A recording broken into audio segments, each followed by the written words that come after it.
a child or teen who is easily embarrassed or tends to hang back in social situations? Stay tuned for some tips to help.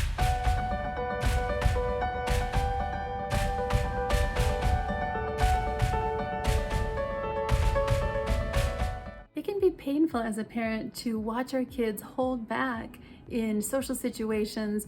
We know how delightful and fun and talented they are, and we just want other people to be able to see it too. If your child experiences shyness, turns out they are not alone.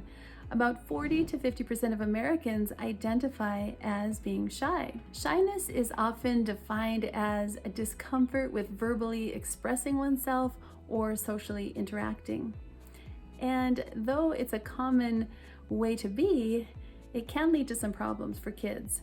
You might be wondering, is my child shy or are they just introverted? But really, shyness and introversion are separate things.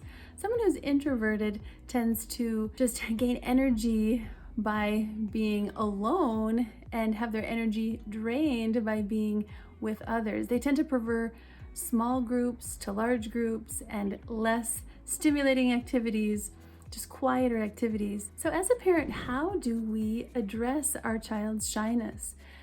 I think two main approaches are to just accept it, to say, you know what, my kid is shy and I'm just going to embrace it and let it be. And then the other side is challenging our kids to be different, to be able to build their confidence in social situations. And I think a combination approach is probably the best, because at some level we just need to love our kids as they are and help them feel completely accepted. On the other hand, sometimes certain traits like shyness can get in their way and hold them back. And so we want to provide opportunities to challenge them and help them grow so they're not limited. As part of challenging your child in growth, here are 5 main steps that I would recommend. Number 1, you can guide your child to visualize themselves being more confident in social situations. And one question that you can help them ask themselves is, how would I be acting right now if I didn't feel shy? And that can help them connect with how they want to be acting. And the first step is just visualizing themselves in that situation and kind of practicing through imagery being different and being more outgoing and confident. Another thing we can do is help our kids shift their focus outward. As I mentioned, a lot of times shy kids are somewhat self-absorbed and self-focused, and if we can help them focus on the other people around them and perhaps the needs or the feelings of those people, it can help them feel less awkward. The third thing we can do is to encourage positive expectancy. So positive expectancy is helping them be open to things going well rather than predicting that they'll say the wrong thing, do the wrong thing, and be judged, but helping encourage them to have a curiosity and an openness to things actually going well and going right, to saying something that people will enjoy, to saying something funny, to being admired and liked and respected. The fourth thing we can do is help our kids plan, prepare, and practice.